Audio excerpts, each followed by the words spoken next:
After months of waiting for my previous shotcrete crew to come back, we managed to find a gunite crew from Sam Pools that was willing to come out. I have some funny side stories about that, and maybe I'll share them on the website.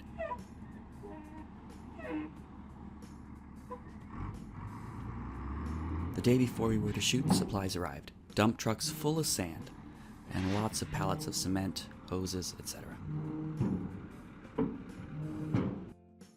The next morning, the actual crew arrived and began to set up.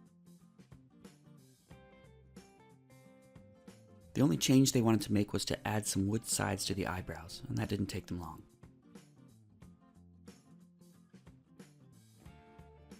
Communication signals between Ben the gunner and intermediaries got the message around the corner that he was ready. At first it's mostly water and air, but eventually the dry cement sand mix arrives.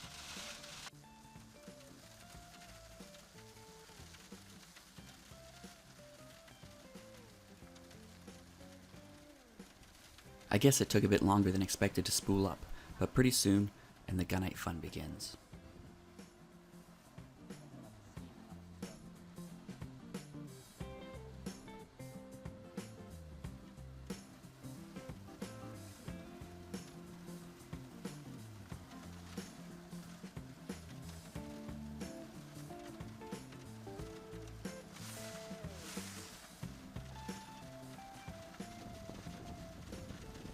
I left in an extra minute of this tedious scene so you can get some of the feels I had. Time-lapse makes it all look too easy. Okay, skipping ahead.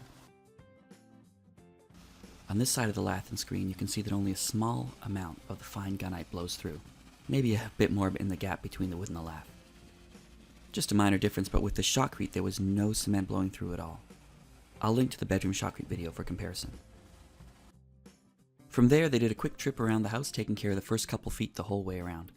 If I hadn't been using two cameras, I wouldn't have been able to keep up with them.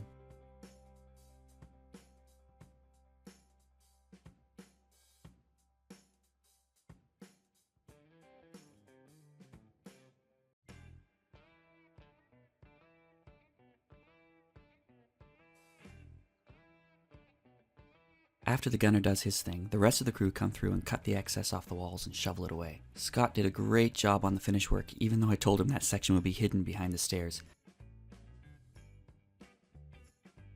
Between the high energy segments, the rig turns off and everyone can catch their breath for a minute. I found this scene interesting. Note this scene does include the audio. You can hear some shovel scraping. It's just that everyone is really quiet, and yet they still communicate with signs. I think he's going to steal third base. Moving over to the office, I'm standing inside and it looks almost transparent.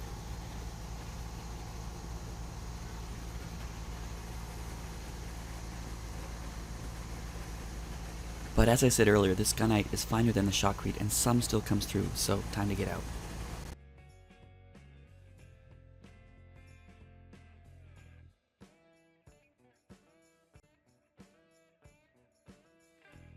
Now let's check out the gunite rig. While Ben is shooting, it's up to Bert and Joe to keep the gunite rig running. Here Bert's using his skid steer to bring sand to the sand hopper.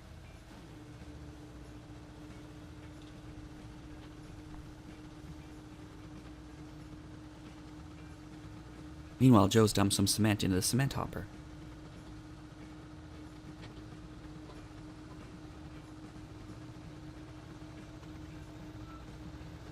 Augers in the bottom of these hoppers push the ingredients together to the base of a mixing auger at just the right ratio. The auger thoroughly mixes them on the way up the incline under Joe's careful guidance.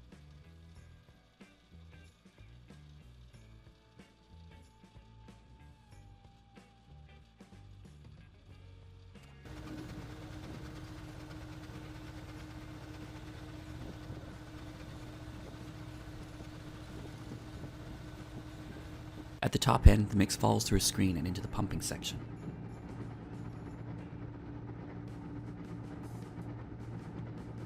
You can't see this part while it's running, so here's a still shot I took while they were setting things up. The upper mixing arms rotate around to keep everything moving down toward the slots at the bottom. Those slots there also rotate with a rapid start-stop motion like a Geneva drive from a film projector. The carousel carries each pocket full of the mix in front of the air compressor nozzle and stops just for a moment while the nozzle gives a well-timed blast and shoots it down the pipe. Then the carousel indexes to the next pocket of mix, and it is also shot down the line, and repeat. The successive shots are so rapid and closely spaced that it almost appears like a constant stream of cement. During setup, I got this footage of the other end of the tube, which is an annular water injector with a flow rate controlled by a basic hand valve. Now see it all working together at high speed. You can see how attentive the support crew are to keep things running with the right mix.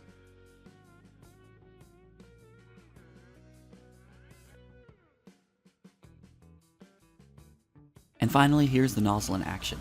You can see the fat gray tube carries the dry mix, and the red tube carries the water to the nozzle. Gunite is also known as dry gun shotcrete because the cement is blown through the pipe dry, and then water is injected at the nozzle. Note this tube looks much lighter and easier to work with than the shotcrete hose from our previous videos. I'll document many other differences between shotcrete and gunite on the website.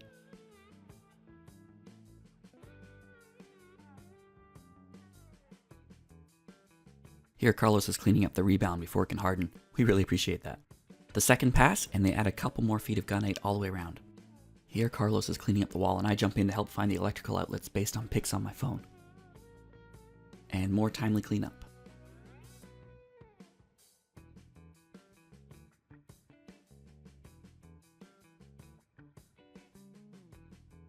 Here Scott is cutting the excess off the walls with his Klingon Batleth Darby thing. He really made the tower look much rounder than it really was. And back around to the office apse.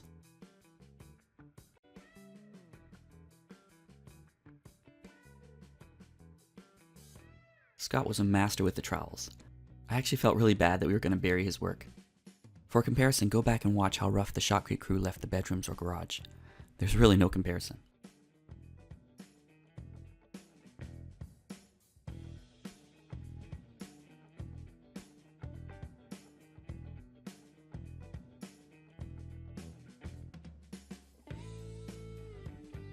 And back around to this end again.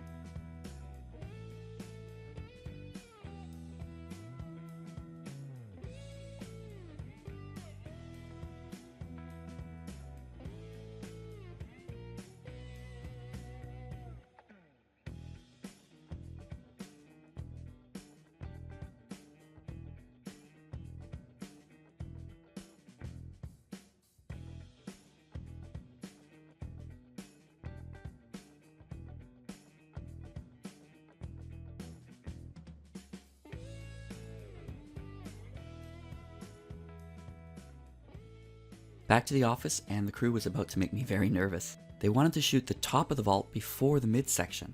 I was worried about collapse. They assured me that the apse steel was definitely strong enough and there wouldn't be any problems. Here I want to slow it down to show how Jimmy is helping with the weight of the hose. Gunite is a team sport, and usually he just helps move the hose around so Ben isn't too worn out. But here he's actually keeping the weight of it from pulling Ben off the scaffold.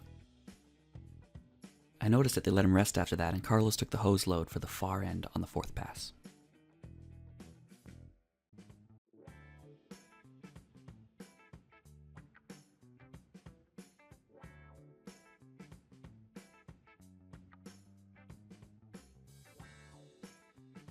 Even though it will be buried and unseen, I really appreciate how smooth they got it for many reasons. For instance, it was really nice and easy to waterproof this. Back over to the office apse, and I finally understood why he wanted that middle section saved for last. He wanted to climb on the rebar. How else would he have been able to stay on the side of that thing? And then the final shot of the first day completes the office apse.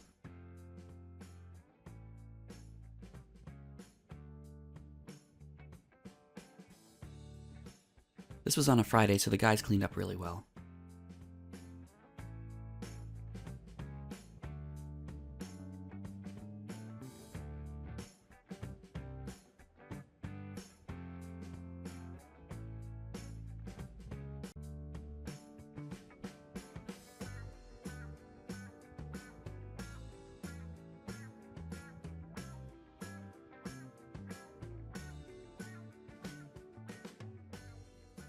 Monday was a bit of a rainy day, but that didn't stop them from completing the bedroom eyebrows.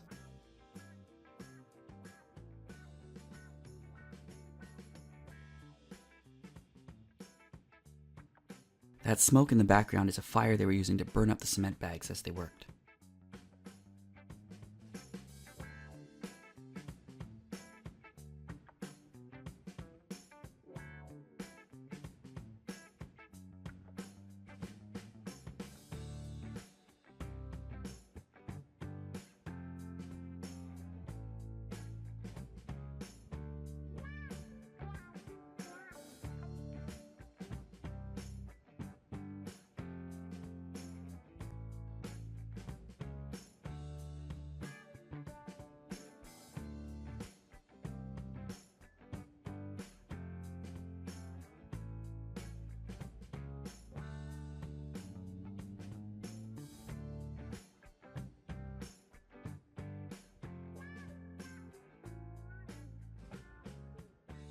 While Carlos was busy troweling the new additions to the bedroom wing, the rest of the crew were back to adding levels of gunite to the tower and mezzanine.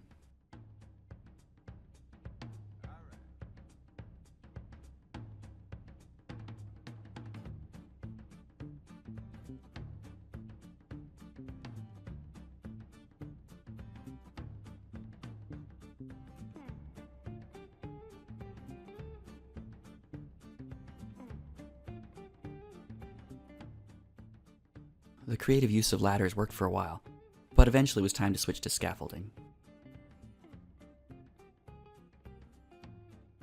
Fun fact, they said this tower was about a foot taller than the deepest pool they'd ever done.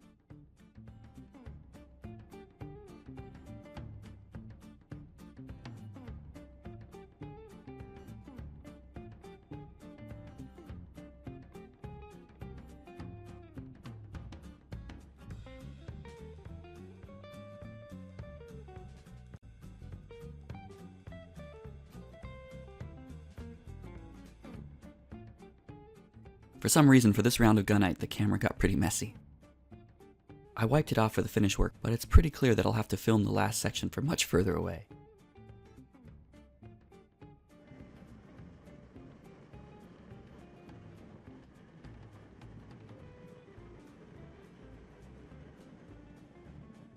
Meanwhile, Ben moved over to the mezzanine. I kept this clip because you can see he's fine-tuning the water ratio as he works. You can also see how very low slump the gunite is. It goes on very dry, which helps it cure stronger than poured concrete. But that low slump is what really makes it possible to shoot a tall structure like this with only one side of the form.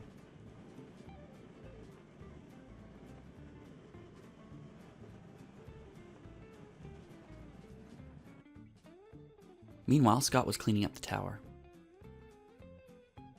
At the end of the day, they also moved over to the roof above the basement stairs.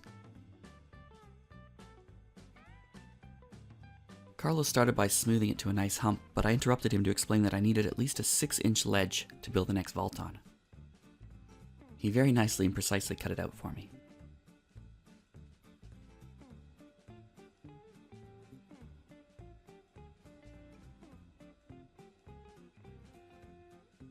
They gave the tower and the mezzanine overnight to cure a bit more and came back in the morning for the final push. I love this foggy morning scene.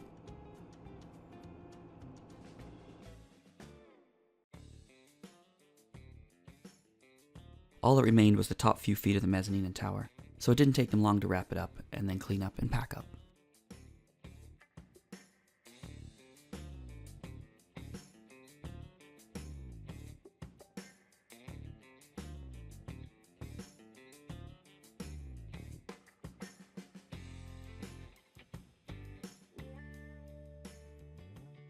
Here Jimmy is posing with the rebound from just this morning's tower work. They used that skid steer to dump this in my concrete slag pile on the other side of the garage. Over the next few weeks we kept it well watered to help it cure as strong as possible. It also rained a lot. Next, we need to prepare the two ends of the house for burial before winter. Okay, fine, here are a couple pics of the tower after stripping off the forms. Subscribe and hit the notification bell to see how it turns out. I'll also put a video up comparing shotcrete and gunite in more detail.